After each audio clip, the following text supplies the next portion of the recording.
shits. You got to go make sure every spot is good. So wherever he was at, 85 South, you have to go check on the. I had to go check on the lemon peppers. The lemon pepper wings. That's why I had left. That's why I had left the interview. Nah, because they didn't pay me. It's been years since and they didn't buy any wings. It's been years since I ate there. I don't eat there no. That was a clean one. I don't eat there no more. But different. What's that? I was gonna say Chick-fil-A's. Different wing stops. You might go to the one spot because we sell the chicken thighs. They gonna fry them the right way. They gonna sauce them the right way. They gonna season them the right way. And that's why I had to leave the interview. He had to go check on the. That's what he said when he got on the phone. It's like, man, they complaining about the lemon peppers. He said, is that right? Yo, you tuning into the Notion Podcast. I'm your host, Dizzy D Spill, with my unready co-host in the building. It's me. Hey, watch this problem solver right here. Ooh, you got the new shits? What's that? It's been over here. It's been over here. Bro, you have your own, the wooden one that you built over there that you leave over here. I was wondering why something was different. It's been a minute. You're tuning into Outlawed Opinions. Bro, you are tearing up your live. All you got to do is set the phone down. This is crazy, man. Anyways, brother, how you been, man? Oh, wow. This is a real time, y'all. Sure I can't edit this. I'm in screen. Bro, you knocking over furniture. Come on, man. Give me a little time. There we go. I should have just did another live. They need to make the width of them Apple iPhones. Bro, yo, why do Instagram, they gotta make them a little bit. Listen to me. Why do black people feel like they need to change the architecture or physics because something is not fitting in a customized way in their situation? It's only us. You see that? I bet you're gonna say, why do he even have those? See what I'm saying? We always complain. If you gonna make it right. We always find another scapegoat for the shortcomings. It's been a minute, so and normally I was gonna say something crazy. I'm normally over there. Yeah, this is true. I'm normally over This there. is true. So should I get a rope? Should I get a do it? Okay. I like how you got the little, you know what I'm saying, set up and all that. That shit. It's been here, man. Okay. I don't know. Yeah, for over 100 from over there. I don't over see 100 episodes. I don't see it from over there. Over 100 episodes has been right here. That's respect. Anyways, man, how you living, bro? I'm good, bro. Yeah, I'm good. No complaints. What's new? Car was in the shop for a while. Yeah. Luckily, for our listeners, I know y'all was concerned. Yeah, no, I had to I had to get like I had to pay like $700 something for like this sensor thing last month. Car stuff ain't never like $50. It ain't never $100. Listen, but look, blessed. This month I had to get my engine replaced. Hey, what's up, y'all? I just want to let you guys know that we enjoy and we appreciate all the viewership that we're getting. But the crazy thing is, looking at our numbers, is there's a large amount of you guys that always watch but never subscribe and turn the notifications on. And we know you enjoy the content. So in order to be notified in a timely fashion when we go live, when we're coming out with new content, please make sure you press the subscribe button and turn the notifications on at the bell so you don't miss anything exclusive or anything new that the Notion Podcast has to offer. Until the next episode, peace. Oh, warranty. How much you think? Yeah, engines could be anywhere from $3,500.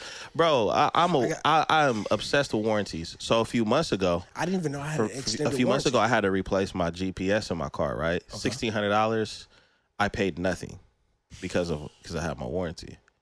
I had to pay $7 something because they tried to get me to pay, and then I called the warranty company, and the warranty company dude was mad. He was talking to me like he was mad at me, but he was mad at them. Bro, he was like, hell no. Like, that's how he was. I was like, oh, I could tell he worked from home. Why in the hell would you? And I was just like, man, that's what they said. And then I called the guy at the shop, and he had only been there a week. And the dude had been there a week. He was like, "Yeah, man, some of this paperwork, you're putting me in a tough spot, dude, because I only been here a week, but I kind of see, so I'm gonna look over this stuff." And by the time I got there, the technician was like, "Yeah, there's no charge, this, that, and the other. We figured this out," because it was trying to charge me for something, for a weird diagnostic, like a diagnostic on top of a diagnostic. Oh yeah, no. And then a few weeks ago, I get one of those little postcard things in the mail saying, "Tell us how your service." No. Even worse. It's even worse. You know what it was? It was a class action suit about any repairs that you got done from the dealership. And if you turn in all of your receipts for anything that you've had done, you get reimbursed. So you getting what's that? The labor back? I didn't have to pay anything. Oh, okay. Now I did have to pay for something that was related. Did they give prior you a to receipt? that. Hell yeah, I got a receipt. Oh, you know. They don't know who we. Hey, my man got a receipt. Bruh. As long as you got the receipt, Bruh. man, and do a show like a balance and all that. Yeah. Got it. Respect. Because I don't want anybody to get the wrong idea about me. Yeah, for sure. You know, because I ain't got nothing to hide. Now, because look, my thing was what they had to replace the engine, and the only thing I had to end up paying for was my the housing that had the alternator. It had a crack or whatever. So they said that once they removed that, and they have to remove it, it was gonna break. So I had to pay for that, and then something else. It was like $700 something, like that I paid for that and some other shit. I forgot what I had to pay for, man. I don't know cars like that, so I knew that thousands of dollars is what I could have paid, and I paid $700. I'm good with it. I respect it. Yeah. Yeah, so, man. Other than that, I'm good. You know, kids about to start school soon. Man, I'm dreading that. Yeah, they are. They already. They start in a couple weeks. It's that quick, man. Yeah. Quick. It's that quick. Yeah. Man, we got a lot to talk about. Aries, it's been some shit. Aries Spears and Ice Cube, they traded some words, but obviously towards each other, but not directly at each other. You know what I'm saying? Aries Spears, if it's not New York, he don't like it. He's biased. He's New York biased, bro. It's just New York, period. I think Aries Spears has the ability. You know, everybody has like a special ability. Yeah, he a super villain. I think he has a special ability of reigniting the East Coast, West Coast beef. Nah, He's so biased because you got to understand, bro, out here, us on the West Coast, like us that are millennials, we love like a lot of people from the East Coast. Yeah. But when somebody from the East Coast start being biased and they not really giving us our flowers, bro, you just slowly start hearing certain West Coast diss songs slowly fade into your mind where it's like, you know what? You know what I'm saying? The crazy part is Aries still wear his hat like this. so like you know he extra New York. Yeah. Like when a nigga wear their hat like this, still. I'm like, bruh. Something. Like, you know he just got done listening to some Charles Hamilton. He do it intentionally, too. I think he pulled up to his interviews listening to Charles Hamilton, Ain't Nothing Like a Brooklyn Girl. I swear, bro. Nah, nigga fix their hat. He always like, nah, it's too much to the front. Like, yeah, Aries, honestly, his take on the Ice Cube thing, I felt him though. I ain't gonna lie. Like as far as like his opinion, what he was saying was satire. Like he was definitely like making jokes and how he was talking. I felt him on his opinion as far as like his taste. I feel like he fumbled an opportunity to make something more comedic than controversial. Yeah, because he didn't do the impressions funny enough. It was more like hate. It was more like hate funny. Yeah, it was like this is why I don't like. And then he made it seem like here's the thing. When you look at time periods, right? NWA came out in the 80s. There was a certain cadence of the 80s. I didn't like when he said a good day. Like first of all, he said the name wrong. Yeah, when he said a good day. He said have a good day. Yeah, he did. What song is that? I had to look. And I was like, oh, he talking about today was a good day. Yeah. So when I rapped that to myself a cappella, I was like, I get the voice that you're trying to like make fun of, but that song itself, bro, bro, he missed. Here's my thing. Today was a good day. Is a West Coast classic, right? But here's the other problem. And it might be an actual factual story. Yeah. Well, the crazy thing is they figured it out. The crazy thing is there was an interview with his son, and the interview person said, "How did you feel that? How do you feel about your dad talking about your mom in that song?" I seen that. And I thought it was funny because his mom's name was, I think, Kim. And that's who he was talking about. Who I got a beat from Kim. And she could do it all night. And so he's like, hey, man, F you, man. So, I mean, there sound like there were some facts going on that day. But what people miss is that Ice Cube was a storyteller rapper. You think about, like, some of the things he's talked about in different songs, right? And who is considered the greatest storyteller rapper ever?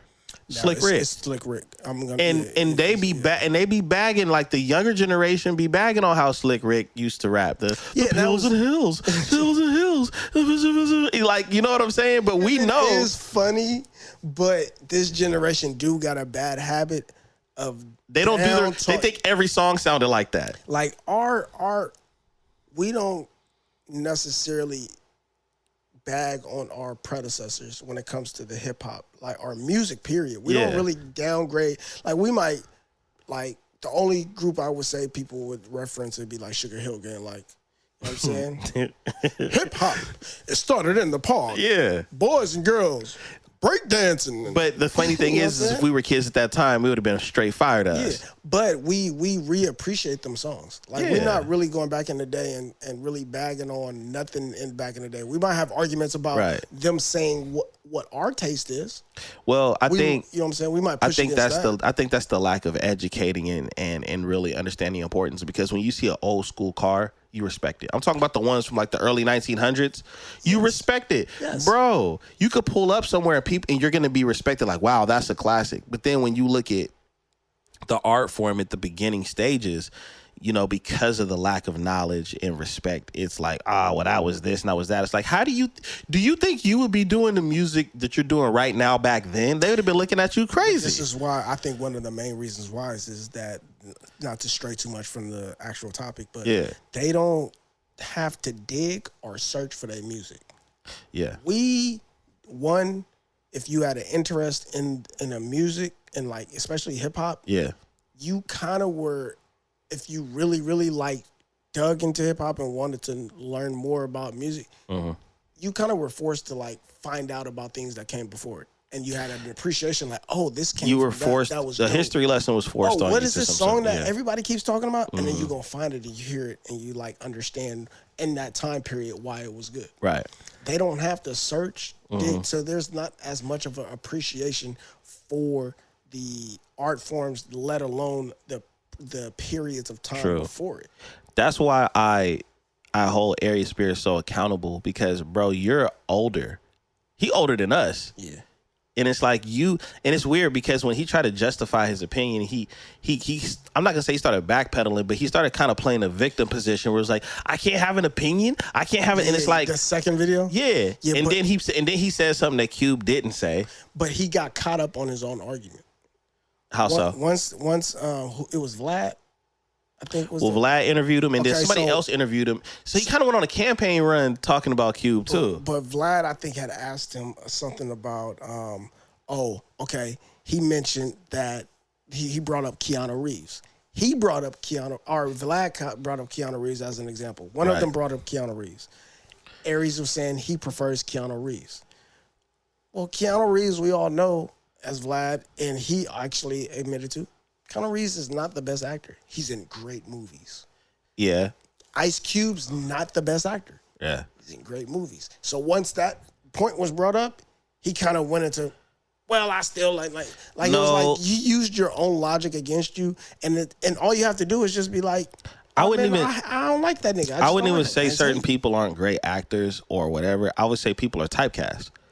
Because when you look at Keanu Reeves, like a lot of his movies, he's playing a variant of some other role he's played before. I mean, same with Cube, yeah. Same with Cube, right? Like Cube, to me, Are We There Yet is possibly him playing what could have happened if Doughboy moved out of the hood. Or, no, matter of fact, if it was Craig. Craig and Nia Long got together. Yeah, if Craig and what was her name in Friday? It wasn't Lisa, was it? I forget what her name was. Yeah, Nia Long, no, but her, yeah. If they decided they got their money together and they moved out of the hood. And wasn't Nia Long in Are We There Yet? Yeah, she was. Exactly. So it's like you just played a variant of another character. And it's like, and the crazy thing is what people respect about Cube is the transition. Yeah, he was able to do. He's been able to survive the times. There's in the other thing that I thought was weird about Aries Spears is like there's only a handful of artists that's been able to survive different eras before they kind of had, I don't want to call it a slow disappearance, but kind of like where things mellowed out. Because when you look at LL Cool J and you look at Ice Cube in the 80s, and then you look at him in the 90s, and then the late 90s, and in the early 2000s, how they've been able to morph with the times, the sound of music and things of that nature.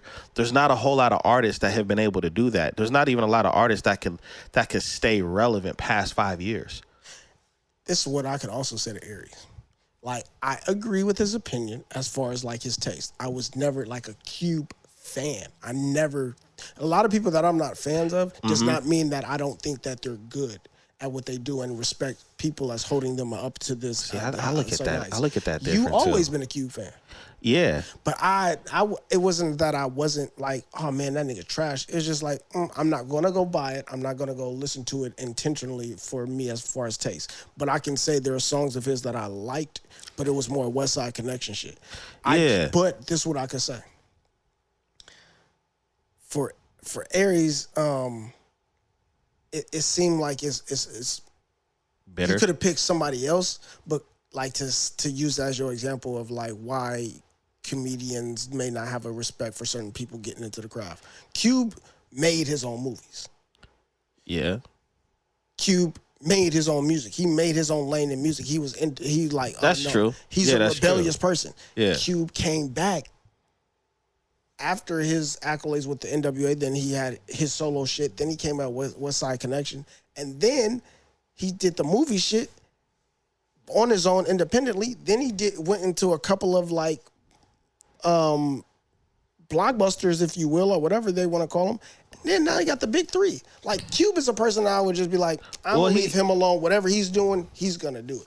He was making it sound like, well, I respect him as a person and as a man. I just don't like this and I don't like that. Yeah, bro, do you know how difficult it is to try to explain to a grown man that you shit on his craft or you're not really a fan of anything that he does? But I respect you as a person, though. Yeah, because it's like 38 Spesh. 38 Spesh is fire. Yeah. I got a lot of his music, but when I heard a nigga said he rap like Dick Tracy, he said 38 Spesh rap like, yeah, and the coppers, it was like I was dying. Like, okay, right. You can give a nigga his flowers and be like, that's just not my cup of tea. Yeah. And there's a lot of artists I feel that way about. Yeah. There's a lot of people I feel that way about where that's not my cup of tea, but it takes nothing away from their artistry or their talent. And what Aries did is he dug himself into a ditch because while matter of fact, the funny thing is I feel like Cube can speak on him being a comedian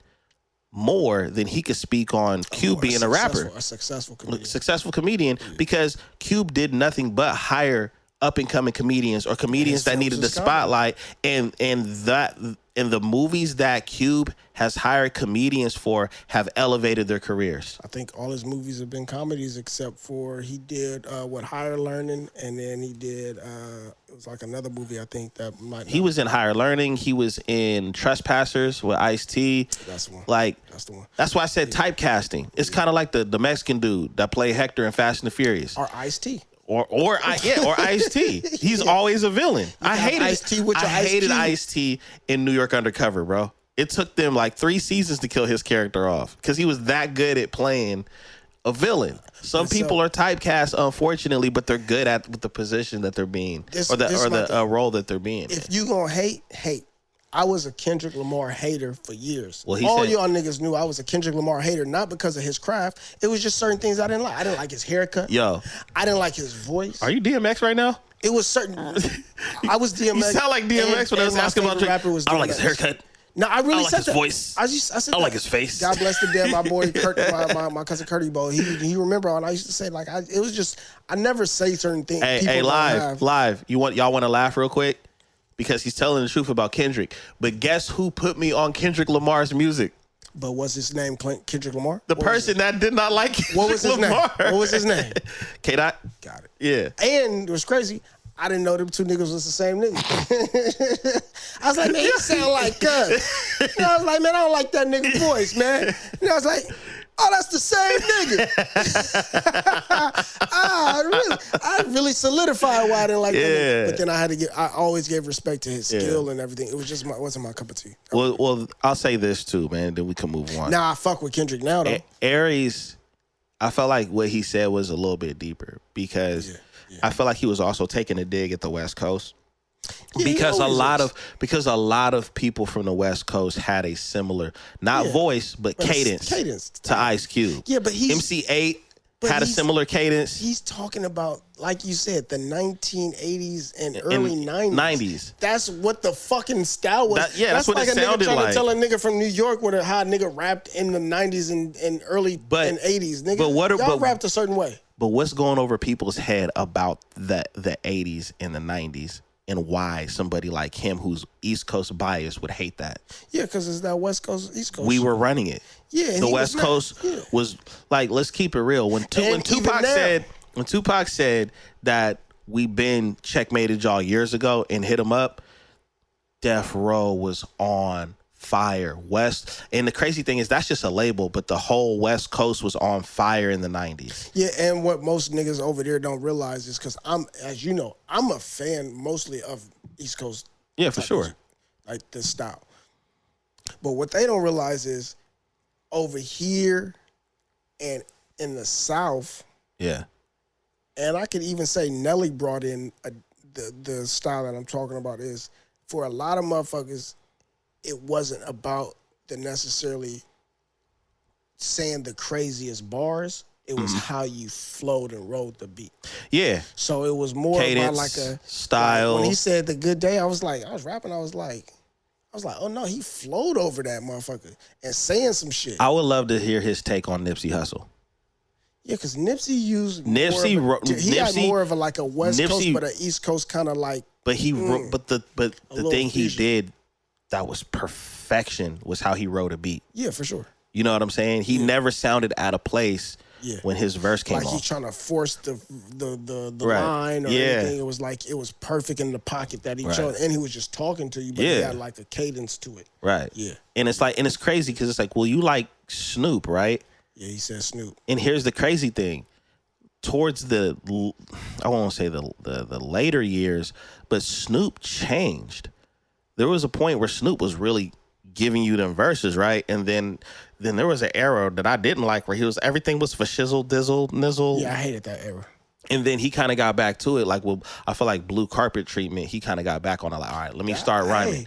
Blue Carpet Treatment was a great album. A lot of niggas, I forgot about that. That's one of my favorite albums. I didn't really listen to a lot of songs on that, but you saying that, I think I remember kind of liking something from that shit. And do you know probably why? Because he actually started, he started like really spitting like that. I hated that for shizzle shit. Yeah. I hated that shit. So my thing is, so think about that. If we're West Coast, right, and we're saying that we didn't like certain parts and eras that Snoop went through, even though we know he's goated, right? Yeah. But you're saying that he only talks about Snoop. Aries only says stuff about Snoop. It was the production, bro. Snoop over certain production is not supposed to be we not Snoop Lion, Snoop No Limit, Snoop No Limit. Snoop Pharrell. Snoop No Limit was kind of cold though. It was, Top but it was with the gold fleet collar, dipping in my blue Impala. It just bro, he was that.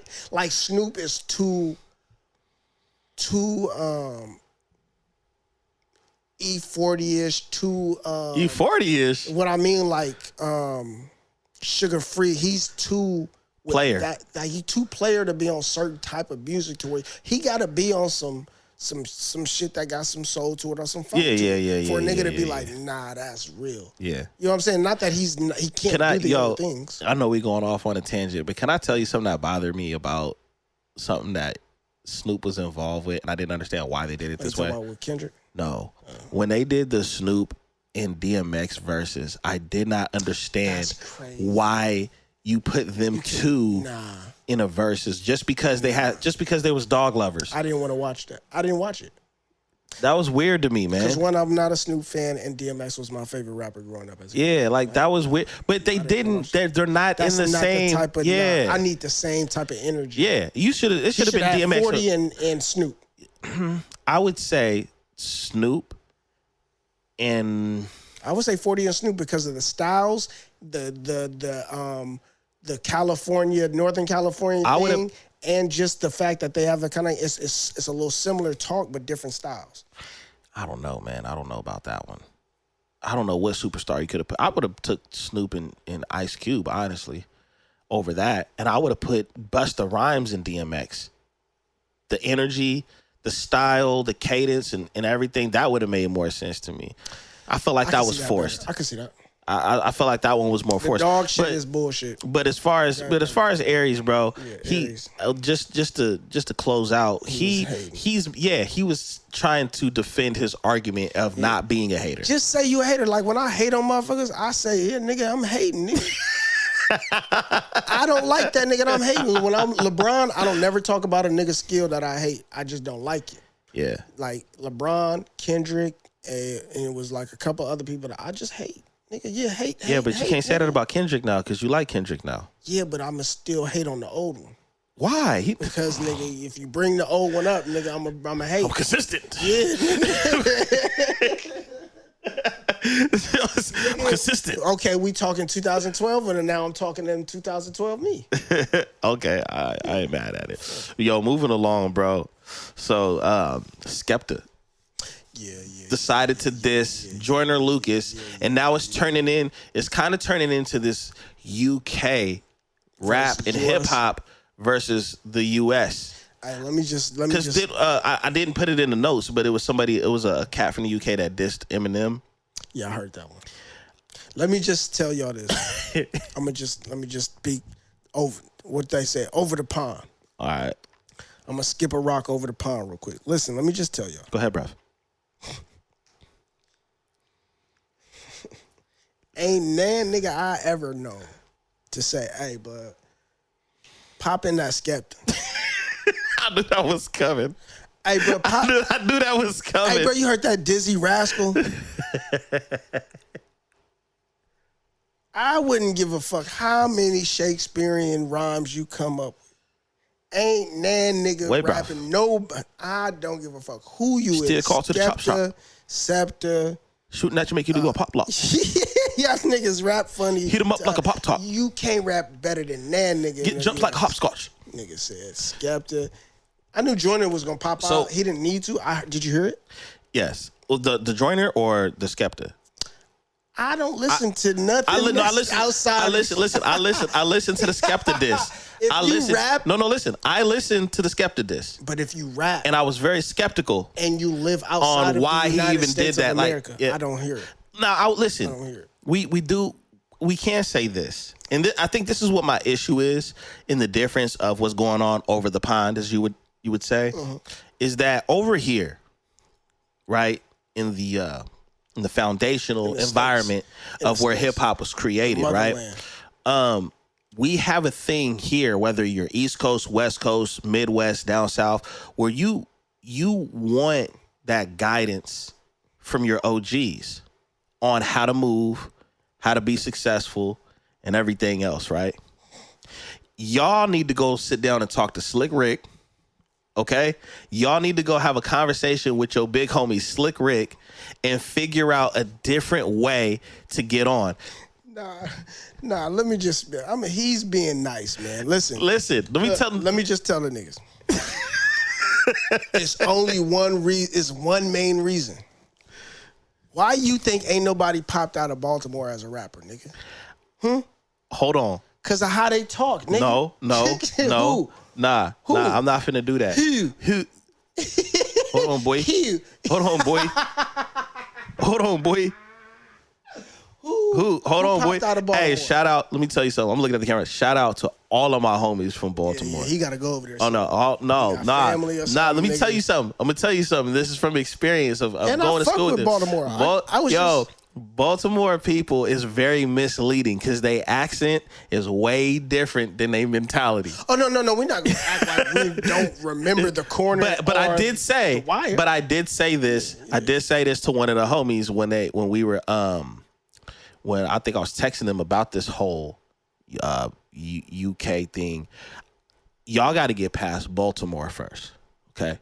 Yeah, because we make fun of Baltimore over here. Baltimore artists, y'all got to get through Baltimore before y'all can even deal with the rest of hip hop. That's probably more your speed right there. We give y'all props for the Pop Smoke, like that type of drill music sound. Like we give y'all props for like that. Y'all did y'all thing with like certain shit. We fuck with it a little bit of that. I still think they need to go talk to the ruler. Once y'all start talking serious to us, like America, we funny.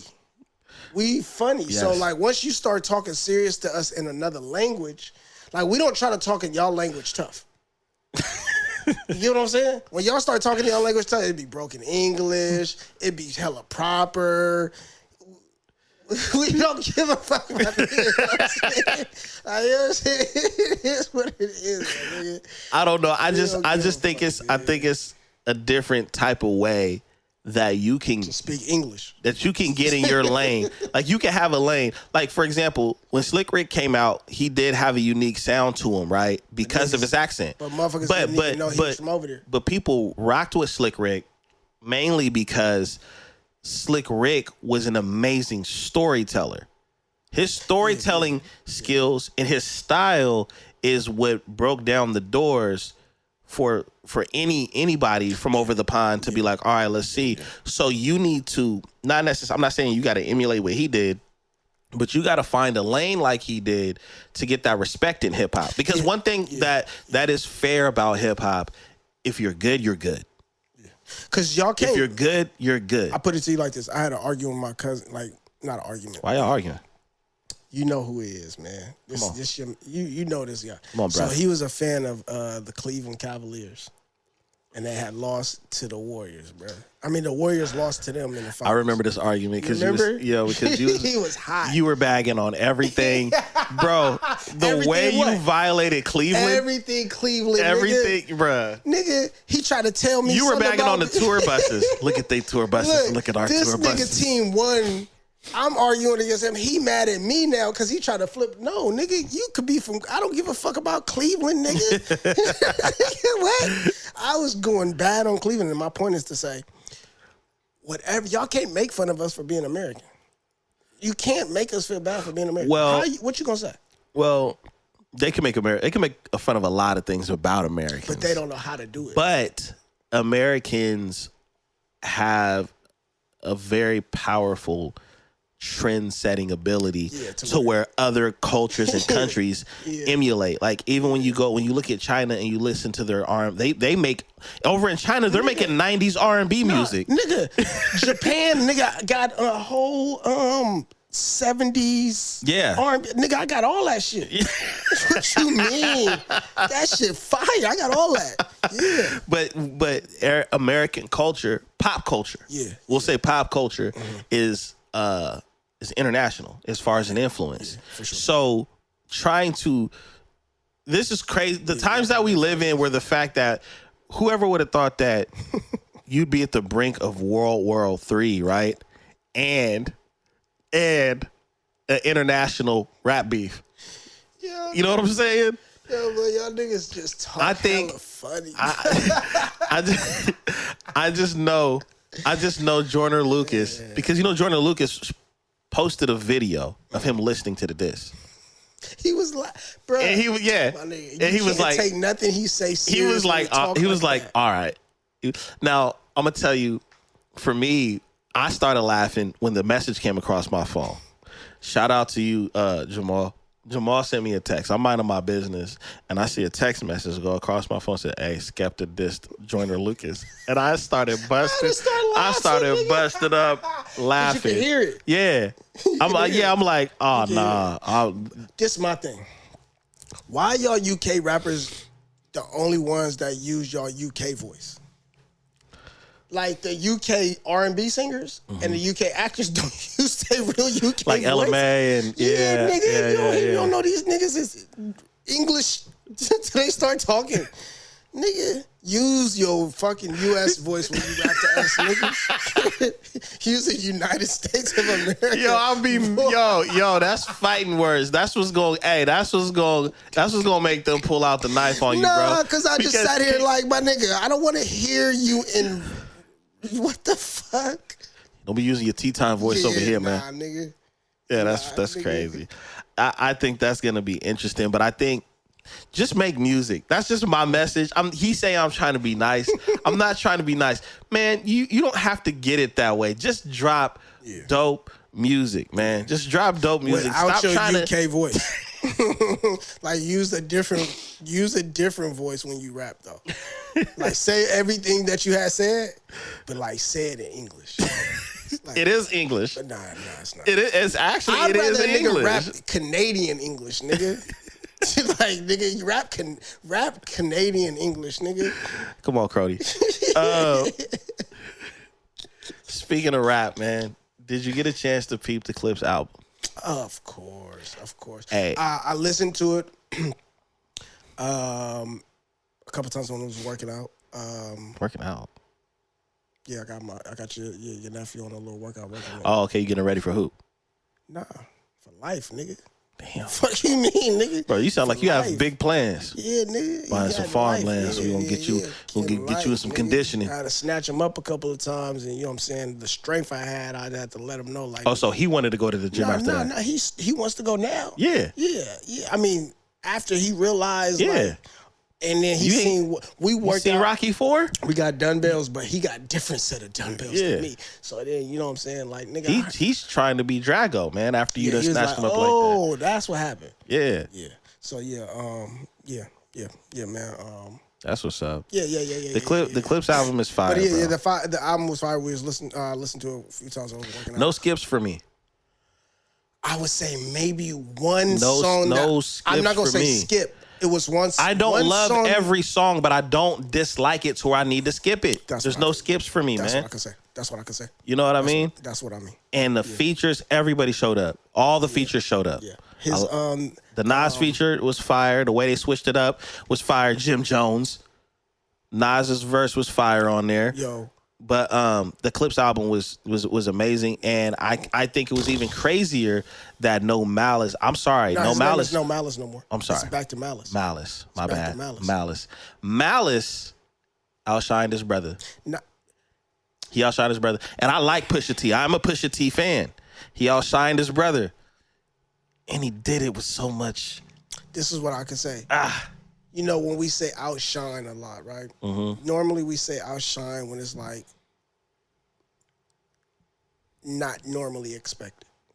Mm-hmm. Malice been doing this when it comes to him and Pusha since the inception. Mm-hmm. Like, even when Grinding dropped, it's Malice. When it's other, like, they saying it's Malice. So, like, it's we saying outshine because he came back, like, he dropped other music, but he came back as an elder statesman and is exceptionally better than he was before. Yeah, I think that's a great way of explaining it, because there was that concern.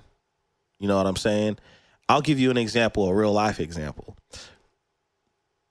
Over a decade ago, I was in a rough spot, and Boy Amazing wanted me and two other of the homies at the time to do a song.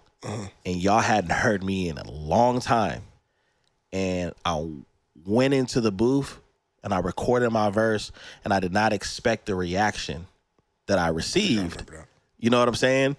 And I'll always remember that, because that was a very interesting night together. Like, even me and my wife now, at the time, we was arguing before I went in there. So now I had some motivation. But I'll never forget the reaction in the studio when I recorded that verse. To me, that's kind of like how I felt when I started listening to the album. I was just like, okay, this is clean. And it just progressively gotten better. And it was just the shit that Pusha is always going to do what he does. Right. Like, just the way that what Malice was talking how he was talking, we don't really get that when he said that he was the only one that went away and really was free. We get the Mace coming back. Yeah. And it was like, okay, he had a couple of them, but it just wasn't the same. Like, he didn't go back to murder Mace. Yeah. Because there's always that... that's that conflict. Conflict. Right. And he talked about that. It was like his father gave him the blessing of like that doesn't define who you are. You can talk in a certain way. You don't, like, a lot of people when it comes to religion feel like they can't speak a certain way, use certain language. I can't curse. You know what? I can't be angry. I can't have these certain emotions or express things in a certain way. And that doesn't define who I am or my beliefs, but it's really about talking to a certain audience of people who might be like I am. They might be somebody who came from where I came from, and now they have a certain connection to God, and they talk a certain way. They're not trying to like censor themselves in a certain way, but they speak in what they believe, and that's where he comes from. Here's the thing, bro, because I'm glad you said that, and it's something that I always wanted to talk about. And I remember talking to my older brother about this, who was on the podcast a while back, and I was in a conflicted state with certain things involving my music. Like, there's certain songs I've never put out that I can write in 5 minutes that's popular because of like what I stand on, what I believe. I could write the most craziest drill song, the most craziest sexualizing song and degrading song. It's easy. I play around and freestyle the songs that people write. You know what I'm saying? Just for workout. But I wouldn't put that out there because that's never been, my brand. But I remember talking to my older brother, like, man, I don't know about cussing and this, that, and the other. And he was like, and him being him, man, fuck all of that, man. They don't say nothing about cussing in the Bible. and the thing was, when he said that, I started thinking like, well, hold on.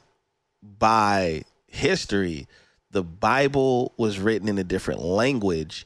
Bible wasn't even written in English, right? So if we're going to go on I don't want to go down too much of a rabbit hole, but this conflict between religion and music or hip hop and cussing and all of this stuff, the religion itself in the Bible is older than the things that we're refraining from doing, because it's considered. How do you restrict something that didn't exist? And now that's just people creating these different... It's people creating their own rules. Exactly. Because if you did follow the rules, right, the laws of the land, it's not even illegal to cuss. Yeah, but what is cussing? Like, what is cursing? What is saying this word mean? That's the importance of definition, because curse somebody is a different definition in the Bible than what it is and what we say today. Cursing is, you said, a derogatory word, but curse meant like you are cursing someone as far as in their well-being. A cursed word is like what is the word? You know what a bad word is in the Bible? Referring to somebody as a fool. Right? Remember in the 90s? Everybody was, what's up, fool? Hey, fool. But and I you see what I'm saying? I used to say, don't be a fool. Yeah. Like that was the saying me and my bro, father. that word was used even in movies, right? A villain would always be like, you fool. You know what I'm saying? Nobody's saying, no villain is saying that. You fooled me. Can you imagine Thanos saying that in a movie right now? But at that time, that word has so much power, right? But what are words? Like, what are words? So, like, and I mean that by ways saying, of communication. Like, I me hope saying this word, what did it create out of me saying this word? It didn't create anything. It's the person receiving the language. And so the thing with Malice coming back is I respected it. I actually loved the memes. Him just sitting there, like, there's so many different memes because of this album. Like, one meme was somebody had said Malice's verse on the whole album, and it was a picture of the Bible in the shape of a pistol. No, Malice's Bible and then church flips, fire. Yeah. Everything, what's crazy with Malice to me, I think bar for bar, every bar and line that he said was something. Yes.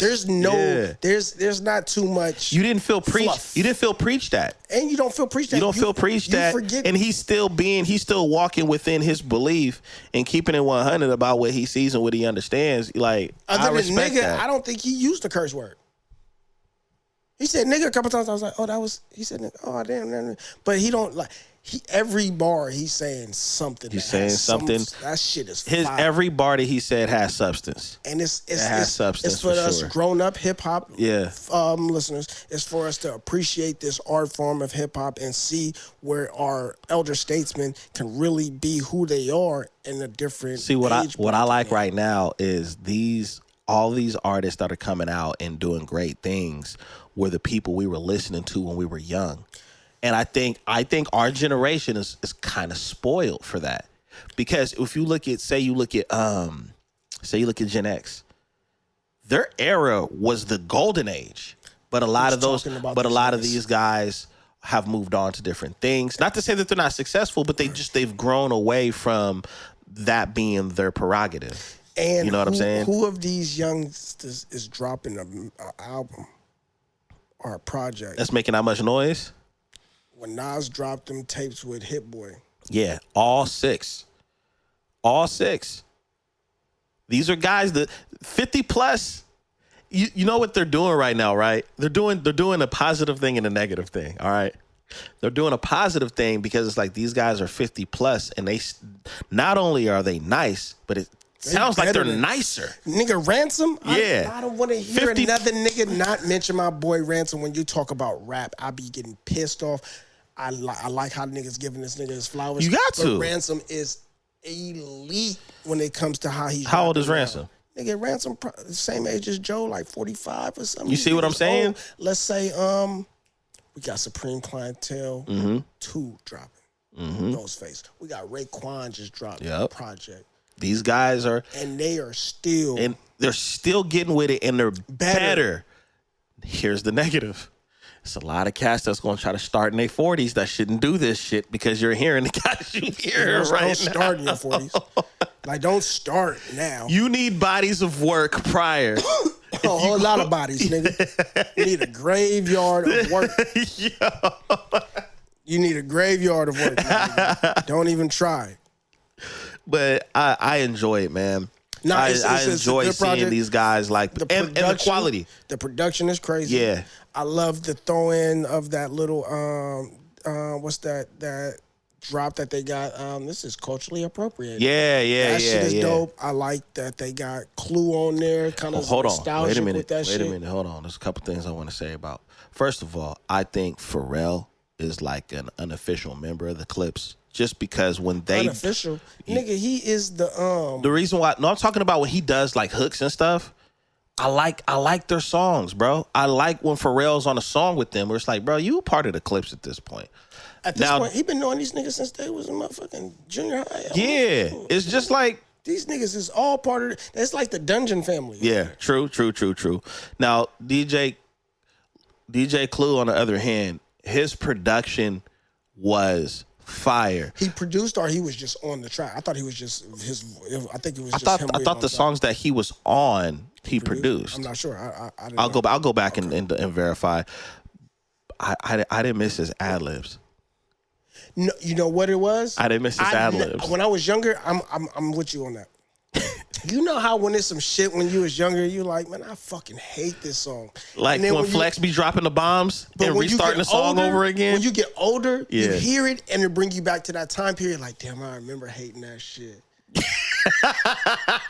Like, you remember, like that's exactly what I did.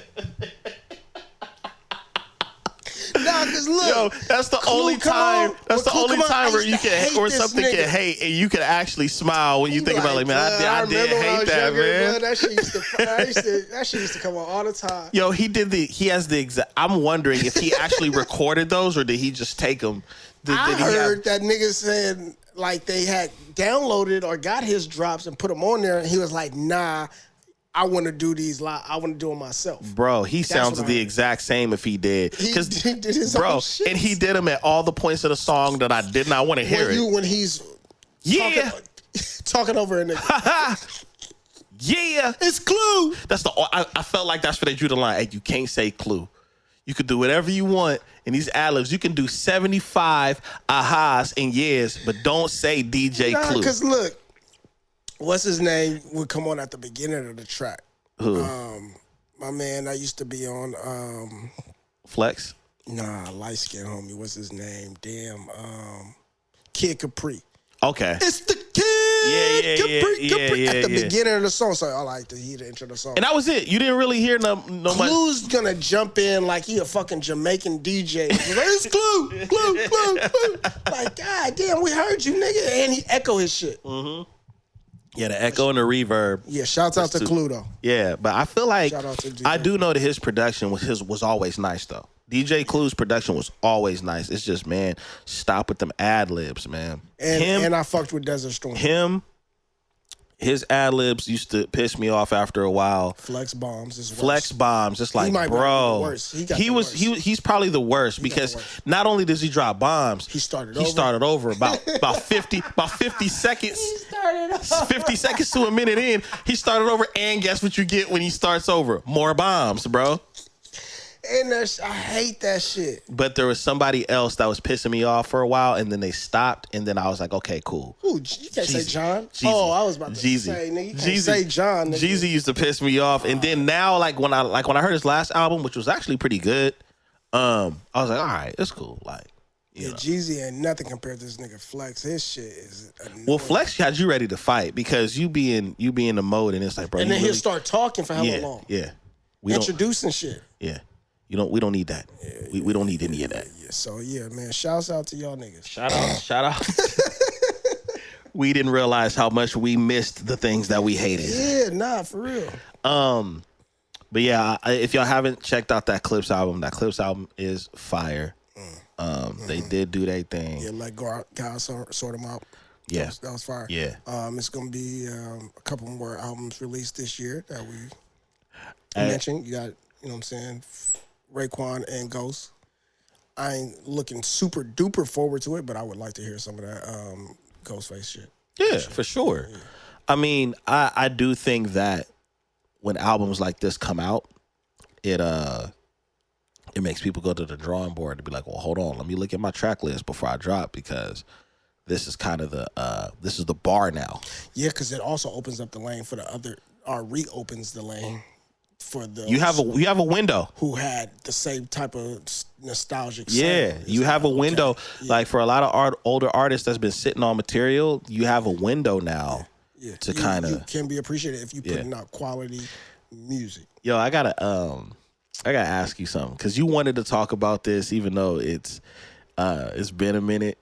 But I seen an interview where Jim Jones addressed his Nas outbursts, and it made me laugh. Jim Jones genuinely made me laugh, because I think he was talking to Angie Martinez, right? And he was like, "Yeah, man, that whole thing with Nas, I didn't realize how many people love Nas." Yo, Jono, my nigga. And you know, and you tried to put it off. And you say, yo, this the kid right here who started it all. Like, you is a fucking... Bro, he knows what he's doing. They was even saying it in our comment section that he knew he was trying to get his numbers up by talking crazy about certain people. But did you hear the old verse from Nas that kind of was basically talking about Jimmy? Which one? I forget what song it said. Something about Jones is still old. Something kept talking about cornrows in his hair, talking about wanting to be on the block all the time as an old dude, and like... Well, but it wasn't specifically to Jim. It was just a verse that fits. Oh, you're talking about Second Childhood. Yeah, that's one of my favorite Nas songs. Right there. That's to Jimmy. He said Jones. Yeah, talked about the cornrows. The dude being on the block, trying to be tough. I thought it was hilarious how people were. This shit was funny, man. How people were taking Jim Jones and putting him on Nas album covers. Yeah, that shit was fire, bro. That was fire. And then it said Jimmy. And then it said Jim. It said just Jim. And then they started getting aggressive and taking songs and then like doing Nas songs with Jim Jones doing the music video, because now you got AI. See, this AI is fucking crazy. AI. That shit is taking memes to a whole different level Nigga, now. they're making. I didn't realize that we get back to it. The grandma one, they would have the black ladies talking about what gang they was from. Yeah, it's AI. I was like, oh shit, that's your AI. Yeah. Now I can spot AI fairly quickly. Yeah. It's still got that animated look and stuff like that. But nigga, this is what, a year and a half, 2 years after fucking AI? Well, since people started using it more. AI, but so it's been more prevalent. Publicly in use. Yeah. It's about to be a You really got to be careful what you say and do now, because they you rearrange. Be talking to somebody on the phone you thought was a real person. That's an artificial intelligence person. You know what Gary Vee said, and I'm gonna echo it too, because when I heard it, I was like, "You sound crazy," and then I gave it more thought, and I was like, "Nah, that's real." He said that our grandkids will be dating robots. For sure. And I couldn't help but think about how crazy and weird you were over 20 years ago meeting somebody online. Nigga, put it like this. It took us 100,000 years, or 40,000 something years or whatever. Of humans has been around for 100,000 something years. It took us about like 40 something thousand, I think, to become farmers. Another 10,000 to become industrialists. Nigga, 50 years, this whole technological age. Well, that was a turning point. You said industrialist, right? Yeah. The Industrial Revolution was the turning point to create the society we have now. If you think about it, because when the Industrial Revolution happened, right, technology just accelerated since then. Yeah, for sure. You know what I mean? So because they had the industries behind it to be able to create these different types of things, and then technology. Humans are a tool making society species. Oh yeah, species. We're not really super duper creative in a sense, if you want to think about creativity outside of the box. But what we really do is create tools for ourselves, and then these tools create there's things. Different avenues to the different things, but most of the things that we are creating are tools for our everyday lives. Yeah. You know what I'm saying? And so now if you think about how long we just started using ChatGPT, I started using ChatGPT last year or something. It's I just know on a level where you can be clowned and laughed at on the internet, technology is going to get it done. It's going to get it done, like for real. And the finessing is going to be aggressive. Like scamming is going to be crazy. Scamming is going to be crazy. Of you and make a fucking film. Yeah, and the crazy thing about that is, like, you got to think, when I made the point about dating online and how frowned upon that was, catfishing is going to be on a different level. Because now, for a small period of time, catfish nigga, that's motherfucking. For a small period of time, you could be like, FaceTime me real quick, right? But with this AI, that's tilapia, nigga. What the fuck you talking about, nigga? Like, now you can really get finessed the whole way. Yeah, nigga. The whole way. The whole way. The whole way, bruh. They gon' nigga. They sending them up. You think you talking to a person, and then you go meet up with them, and they send a robot to go meet your ass. But you got to understand, that's not really gonna be too terrible, because there's some weirdos out here that's like, "Oh, you a robot?" I ain't want to tell nobody, but they're not even gonna know it's a fucking robot. There's some dudes out here nasty enough to not care. Oh, yeah, it's gonna be niggas. Yeah, and it's gonna be homies that's gonna try to convince. Hey, bro, it's gonna be homies trying to convince you. Like, hey, bro, you know that's a robot. Yeah, I don't give a fuck. Nigga. Hey, let me tell you. No more. That's a man, nigga. That's a robot. Yo. Nigga gonna be like, hey, bro, you know that's a robot and a dude? Nigga, I don't give a fuck. What version is it? Nigga, that's a 2.0, nigga. It's gonna be homies trying to justify why they knocking down robots, bruh. Nigga, that's the updated version, nigga. I don't give a fuck what you talking about, nigga. You're really knocking down Skynet. Hey, now it's instead of the age limit, it's gonna be, are you knocking down 3.0 versions? Bro.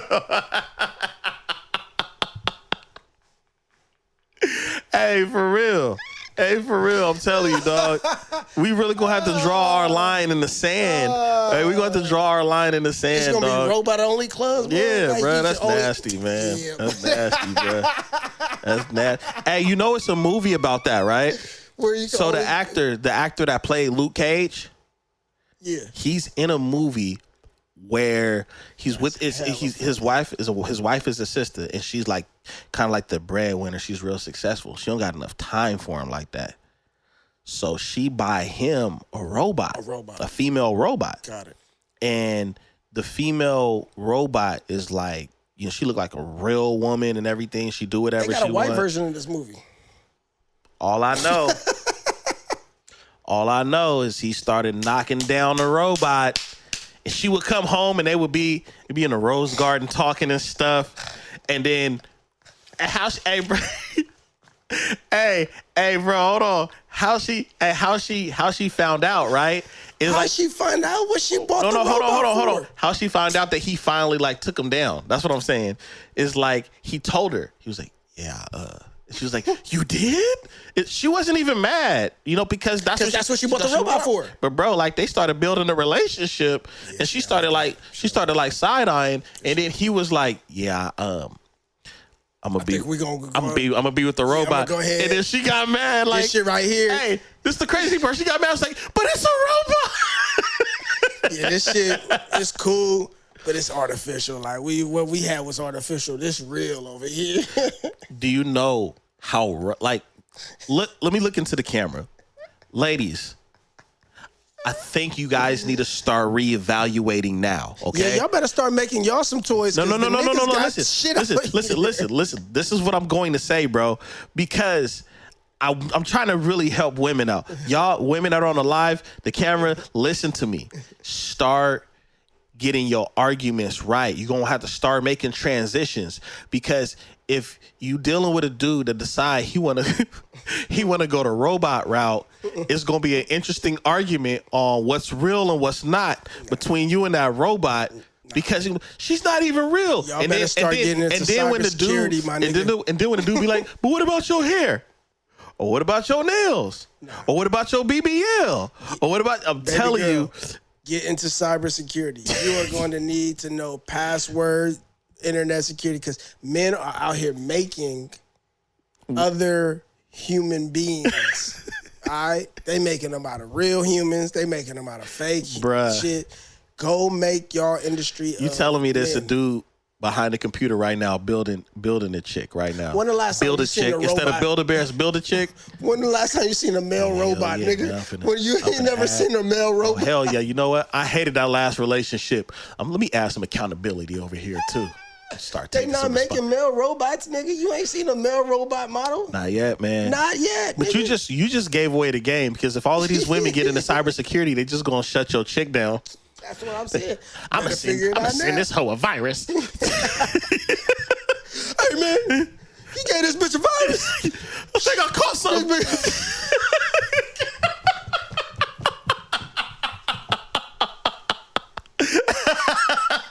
I ain't giving bitches Trojan horses and shit. Man, me and her got malware, man. I mean, I think it's my ex. Bro, I'm telling you, Norton antivirus shit don't work, my nigga. They getting out of hand, bro. Yeah. Yo, speaking of out of hand, Uncle Shannon Sharpe, that case, how you feel about that? The turning point. Yeah, well, they settled. I mean, they settled, and what the settlement, according to what I heard, was that it meant that he's not admitting any criminal activity or some shit like they flipped what happened. Like, here's my thing. It's not the same verbiage. But it's you know what made it worse, bro? And what made it worse for Shannon Sharpe is that, yeah, it's a settlement, but she's still trolling him. Oh, word. Bro, after they made the announcement that they're dropping the case or the charges with prejudice, as if that's supposed to make it any better. She was prejudiced. She got online. She was prejudiced for sure. She got online and said, I just wanted to make an announcement that I am retiring from OnlyFans. I want to thank all of my supporters. bruh, like that is the ultimate. Yo, that is the ultimate troll. She got a bag. That's the ultimate troll. She got her shit and got up out of there. Dog, what's going on? You know how a nigga hustle? What's going on, bro? I remember I was quick stories. I was 15, wanted to make some money. We went out, washed some cars. We washing cars for $5, $10 each. We saying we got a basketball team. Okay, we got a basketball team. As soon as the white man pull up and give us $100, now we don't want to wash cars no more. He is done. All right, man, y'all trying to hit the mall? What y'all doing? Moral of the story. Once you do a hustle and you get the bag, you kind of like, you know what I mean? I'm going to go ahead and fall off. Yeah, man, we ain't hooping no more. So her OnlyFans, she like, nigga, I'm done with this And shit. she was making serious paper apparently on OnlyFans. So whatever they settled with is obviously it's a whole lot. Yeah. And they said it's like, bro, you like it's like there's a couple things that bother me about this. It's number one, like as big as Shannon Sharpe was getting on a media level, he fucked it up. You messed up your bag there. And then on top of that, you got finessed by a youngin'. I would have respected it if it was an OG or something like that. Yeah. But like... And she not even bad, though. No. At all. Regular degular. At all, man. And it's just... I don't know. And the shit you was saying to her is like... It wasn't like just a one-night thing.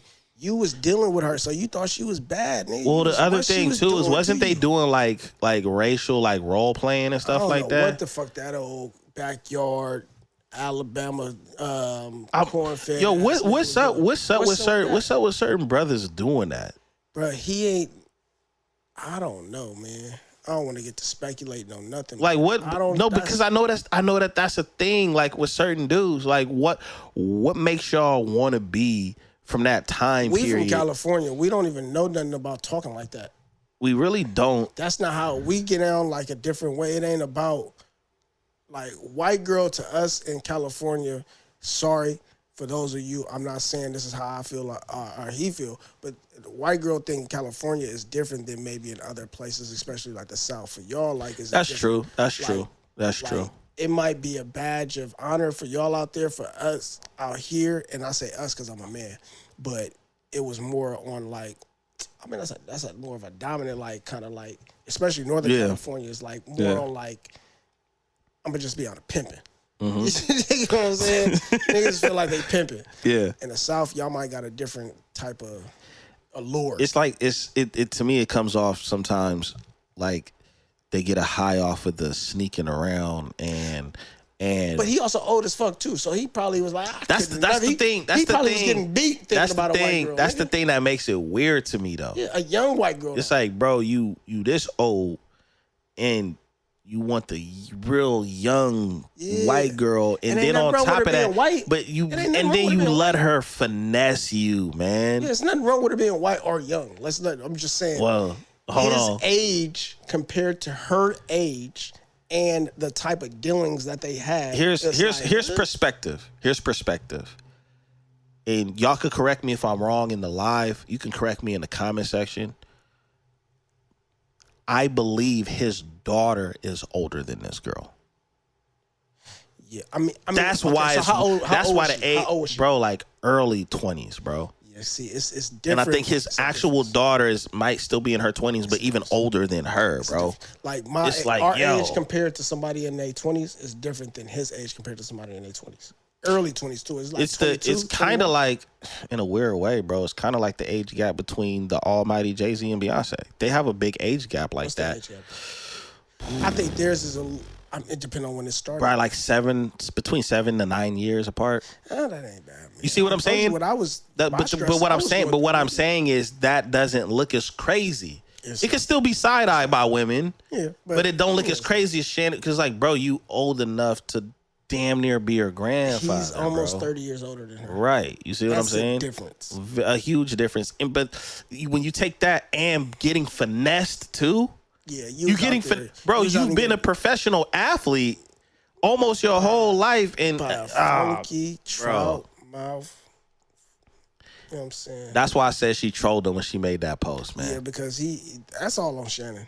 Yeah, of course it is. I'm gonna say everything is damn near on him. Yeah, of course. Like here, this is the part that I think like when a lot of creators were talking about it, or a lot of outlets were talking about the situation, I think without saying it, most people believed that it was a shakedown. Before we knew it was a shakedown. Before he even said it was a shakedown. Yeah, we knew it was a shakedown. We knew that, but we were looking at it from a perspective of like, bruh, you really allowed yourself to get in this. Not how. Right. You really let yourself get in this predicament. That's like a nigga doing some bullshit in Vegas compared to a nigga getting arrested and doing some bullshit in Reno. Like, why are you in Reno?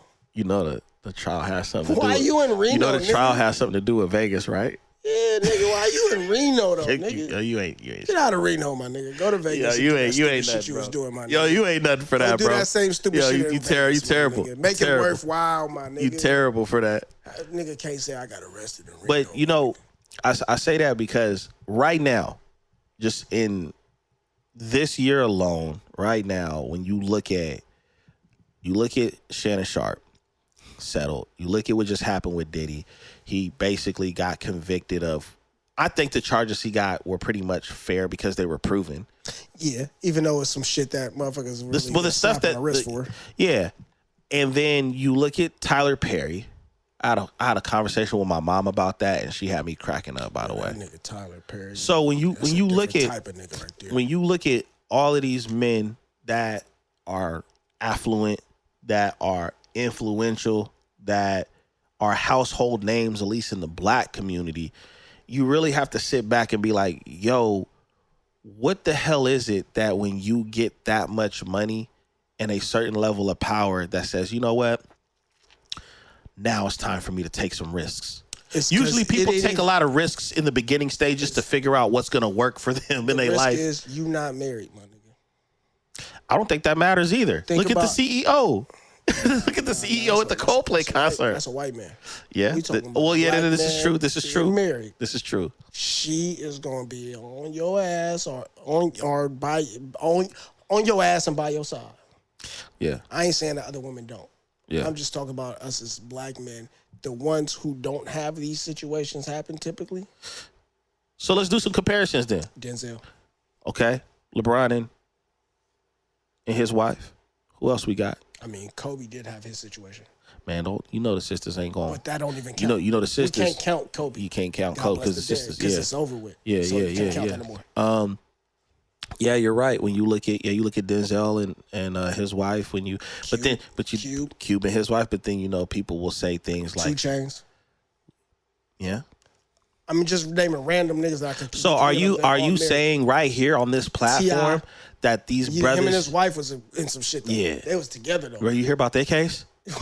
They got it dropped. They didn't get dropped. So when they sued and they won that $70 million. The two of them? Yeah, because they sued somebody. They sued like a toy company for emulating the group that they had, like their look and style and stuff. And they won the case. They won the case for $76 million. And then the judge came back and redid everything and said, all right, we gonna cash y'all out $1. Nigga, what? Out of shot. I mean, y'all ever seen A Time to Kill with Samuel L. Jackson? Yeah. All right, cool. So, that's crazy. But you are right in a sense. But then you have scenarios, man, where you have scenarios like Tyrese and how his marriage affected him and what his ex-wife did. And you have the infamous Will and Jada. We could tell some you have the infamous Will and Jada. All the songs he play and all the roles he play in movies. We knew some shit was up with Tyrese over there. What about Will and Jada? I mean, you can't count after 30 years one or two incidents. Man, that was a hell of an incident, man. It was a hell of an incident. That's like... But was it a problem in their marriage? I don't know. We thought it was a problem. So you're saying that because they were swinging, why is this a big deal? They had their situation going on. It was somebody revealed the information. That is, you know what? That's fair. That's fair. That's fair. They weren't equipped to handle the damage control of something that they didn't put out. That's fair. But they just holding it down. They probably got a lot of other shit that was going on. Yeah, J. Cole don't even say that Jada and I Will Love no more on his verses when he performed. I've literally seen the performances. A lot of shit J. Cole can't say no more. we want to talk about a list of things he can't say no more. There's a lot he cannot say. You still mad about that? I'm That's your boy. You still mad about that? I'm just disappointed. You just disappointed because he didn't partake in the Drake and Kendrick beef. It's still hard for me to. It's difficult for me to. Bro, move on, man. I'm trying. Move on. I'm trying. You got to move on. He got to talk about. You have to move. Listen, if the Trump supporters can move on about the Epstein list, you can move on about J. Cole not participating. He got to tell stories. He got to talk about. He got to do Gracie's Corner collaborations. Is what you saying? Hey, I ain't mad at you, J. Cole. I think what you did. I think what you did is respectful. You did not want to partake in something that people probably put a battery in your back about. Right. Don't listen to him. Right. Don't listen. This is the same guy that made me a Kendrick fan, but had a problem with Kendrick. So this is who's talking about you, bro. That's respect. You know what I'm saying? That's respect. You can't do that, man. Can't do that, bro. We not doing that. We not doing that, dog. Yo, before we get out of here, man. And I feel like this is going to be an ongoing conversation, bro. And I'm moved to ask this question because of things that I see online. Where is black culture today as far as in our biggest wins and our biggest L's? And before you answer that question, I want to tell you where this question comes from. When I listen to black conservatives, bro, which is kind of confusing to me. Damn, I was about to do some math like black conservatives. Black conservatives, almost every black conservative that I hear online or every black conservative that I've probably had somewhat of a conversation, they highlight the negative in our culture and completely 100% blame our culture for all of the negativity.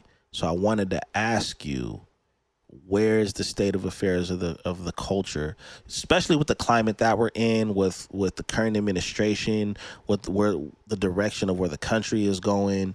A lot of conversations are happening because there's permissionless media now. So I wanted to ask, what, in your opinion, from what you see, even if you have stats, what state are we in right now culturally? What are our biggest wins that aren't being addressed, and what are our biggest L's that keeps getting talked about and perpetuated, it's basically beating on a dead horse?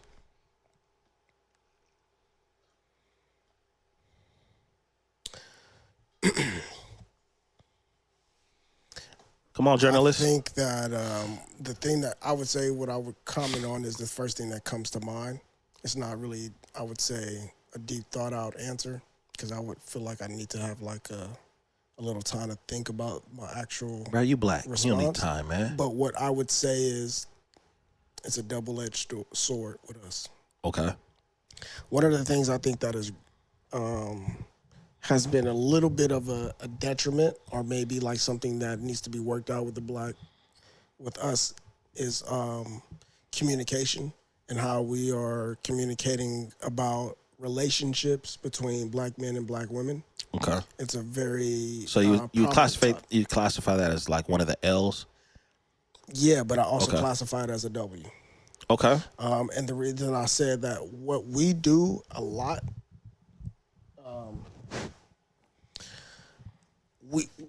is algorithm based too, but I think we do it a lot more passionately. Is that we think that black people are the only groups of people doing what we do when it comes to negative things. So we highlight that because of our passion and the way in which we express ourselves is a little different.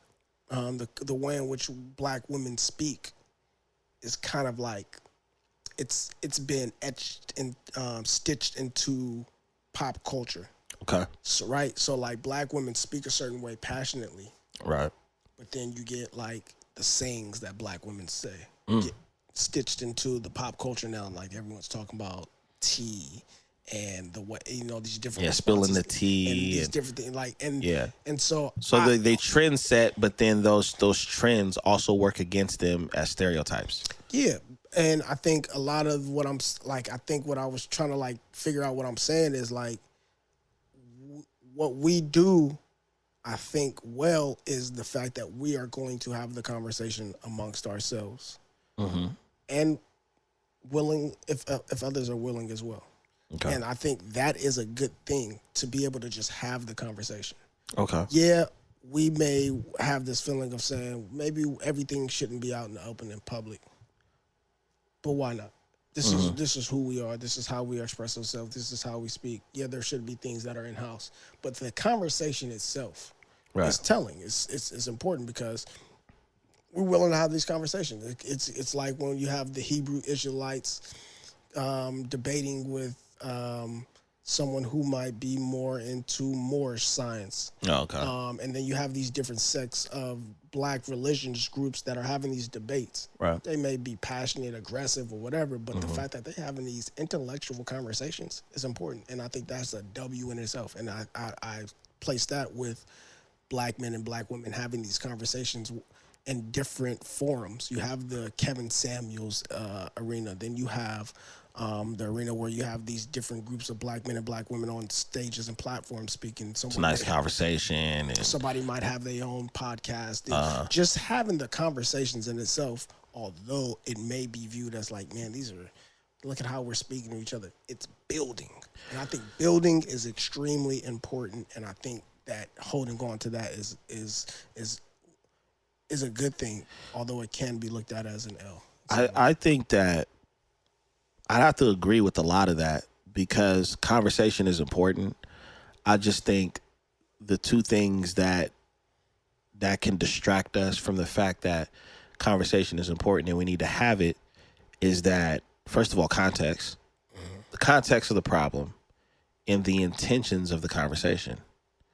You know what I'm saying? And I just believe that, because when I listen to, and I'm almost forced to, because of the algorithm and just because of our own platform, what I'm forced to see a lot of times is black conservatives versus non-black conservatives, and addressing problems, casting judgment, pointing at each other for the blame. And there's no real context of why the conversation is happening. And there's no real understanding of the intent behind who's starting the conversation and who's participating. And I think that's important, because even on our platforms, bro, whether it's, it's usually like TikTok or YouTube Shorts, we cover some controversial conversations. And there's been plenty of times where I've seen the sisters say, stay out of black women's business. And I mean this from the bottom of my heart to the women that feel that way.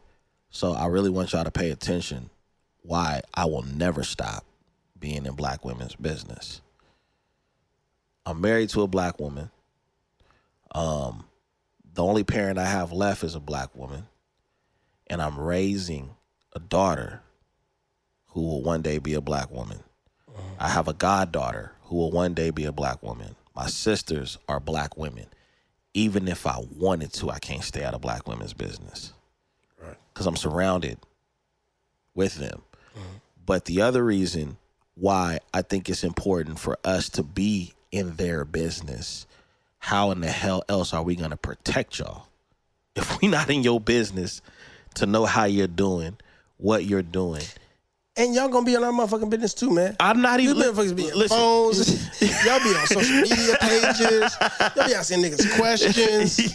Well, this is my point. Not one time on our platform. We've been doing this a long time. I know when y'all come to our comment section, y'all be like, hey, here we go, another podcast. And nah, we've been in this game a long time before it was popular to a lot of people, right? But what I will say is that you'll never hear us say stay out of our business, because you're a part of our business. But, I pose that question because I know it's going to go further in future episodes about the state of affairs with us. It's kind of something I want us to do. But yeah, just want to ask that question, you know what I'm saying? And just to add on to that,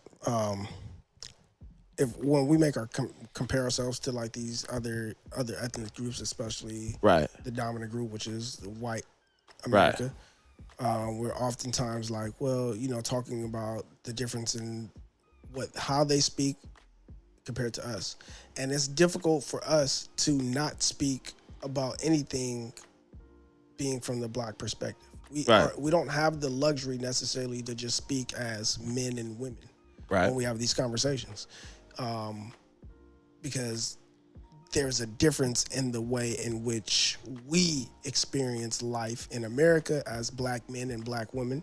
Right. And of course, every other ethnic group has that same type of experience from their individual cultural experience. Right. But Black America is etched into the fabric of America. For sure. So when we speak, we can't necessarily just say men and women. We can't just speak and have these conversations without including the cultural relevance of it.